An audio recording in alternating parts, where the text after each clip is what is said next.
Et donc, euh, rapidement, pour poser les éléments de contexte, alors quand on a lancé l'atelier, ce qui a été intéressant, c'est qu'on a eu pas mal de réactions, de remarques, de questionnements de différents types d'acteurs et d'entreprises, à la fois en Europe, mais aussi en Afrique. Et donc, c'est très intéressant de se rendre compte que de plus en plus, la chaîne de valeur s'exprime dans sa globalité, c'est-à-dire que même une entreprise européenne, quand elle a des réflexions, ou en tout cas quand elle est sujet à réglementation,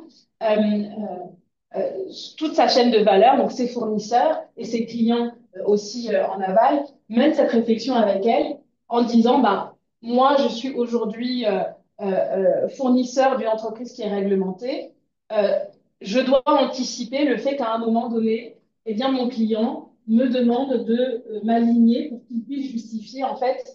d'une chaîne de valeur complètement décarbonée ou en tout cas une chaîne de valeur qui améliore l'impact carbone de son activité. Donc, la question réglementaire, euh, je pense que c'est l'un des premiers leviers par lesquels, en tout cas, les entreprises qui sont soumises à réglementation, donc qui entrent dans un certain nombre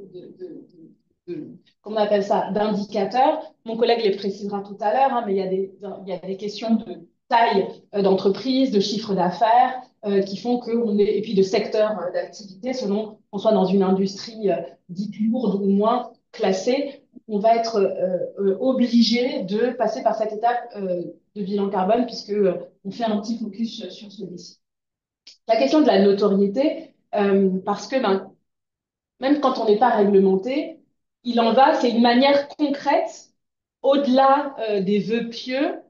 de marquer une première étape d'engagement en disant, ben, moi aujourd'hui, en tant qu'acteur économique, on a fait cette photo qui mesure l'empreinte carbone de nos activités. Et à partir de cette photo, parce que le bilan carbone n'est bien sûr pas une fin en soi, mais une première étape, à partir de cette photo-là, on va mettre en place un certain nombre d'actions et une feuille de route qui nous permettra de pouvoir réduire au maximum ce qui peut être, refuser aussi ce qui peut l'être, parce que c'est aussi une bonne manière de limiter, de réutiliser, enfin voilà, de limiter, de réduire son impact. La question de l'anticipation, on l'a eu, nous, à plusieurs reprises, notamment ben, à la fois d'entreprises locales, entreprises alsaciennes, entreprises françaises, mais aussi d'entreprises africaines. Entreprises alsaciennes, c'est par exemple, hein, j'illustre le propos avec une petite entreprise, une PME, qui agit avec des acteurs industriels et qui sait bien que ses clients sont soumis à réglementation et qui se dit, bah, je ne vais pas attendre à la fois que le niveau de pression de mes clients soit fort sur le fait qu'ils attendent que j'ai notamment fait un bilan carbone et que je sois en mesure de justifier de l'empreinte carbone des produits que je leur vends. Je ne vais pas attendre non plus que la réglementation qui aujourd'hui ne m'intègre pas dans les entreprises obligées,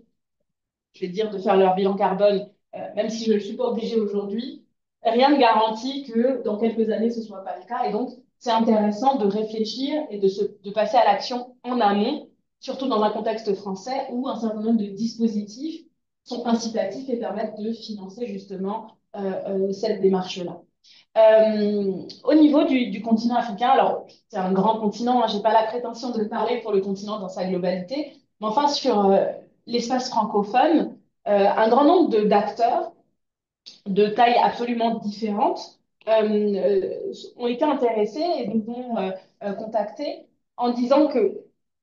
même s'ils n'étaient pas réglementés, du fait de leur interaction avec des entreprises qui le sont, des entreprises européennes et internationales, il leur est demandé de plus en plus de pouvoir justifier d'une démarche de sobriété, de stratégie de sobriété carbone, ou du moins de mesure de leur impact carbone. Et puis, il y a aussi la question de la participation aux appels d'offres,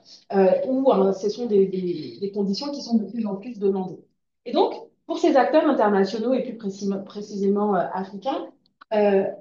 un point qui nous avait déjà été relevé beaucoup plus tôt, hein, sur lequel on a travaillé, est de savoir que ben, toutes ces réglementations-là, en tout cas le référentiel du bilan carbone, il est pensé depuis une logique très occidentale, très européenne, qui n'est pas toujours adaptée au contexte africain. Et donc, on vous le dira plus tard, mais nous, voilà, on a travaillé sur ce point-là pour quand même pouvoir proposer une réponse à ces acteurs-là qui souhaitent entrer dans une logique de comptabilité carbone qui tient compte des particularités et des réalités des zones, de certaines zones du continent. Ensuite, la question de l'amélioration continue, ben, ça rejoint le point, dire que ben, le bilan carbone, c'est comme un bilan de santé, c'est une photo à un instant donné qui nous permet de voir où est-ce qu'on se situe et bien sûr d'engranger derrière un processus d'amélioration continue et de réfléchir à comment améliorer ce qui peut être, renforcer ce qui a déjà fait sa preuve de concept, si on peut dire ça comme ça, et puis aller plus loin. Le dernier point qu'on a voulu mentionner ici, et bien sûr, c'est pas exhaustif hein, sur les éléments importants à considérer sur cette question-là, c'est la question de l'intelligence collective. Au fond, puisque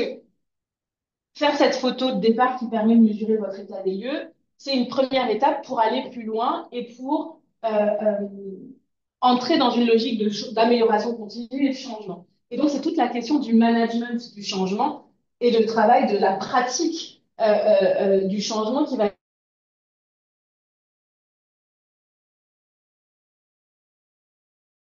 on les intègre dès le départ et à toutes les phases clés pour qu'au bout du compte, le changement se fasse étape par étape et qu'on puisse embarquer le plus large public possible. Alors, je parle beaucoup, mais n'hésitez pas à mettre des questions, à manifester si vous avez des remarques ou des points à souligner. Je sais qu'il y a des acteurs qui ne sont pas forcément des entreprises, mais qui sont aussi des indépendants et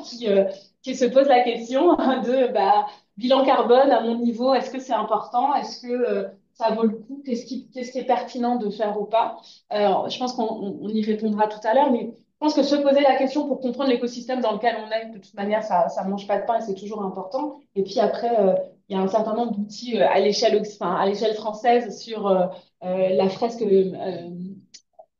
du climat et ensuite comment on appelle ça, les ateliers d'automne qui permettent de dire, bon voilà, c'est des choses qui sont relativement connues, vues et reconnues, mais ça permet aussi de pouvoir, quand on a des clients, de pouvoir les aiguiller sur quels sont les dispositifs qui aujourd'hui peuvent exister et comment on peut accompagner les entreprises dans cette logique du changement.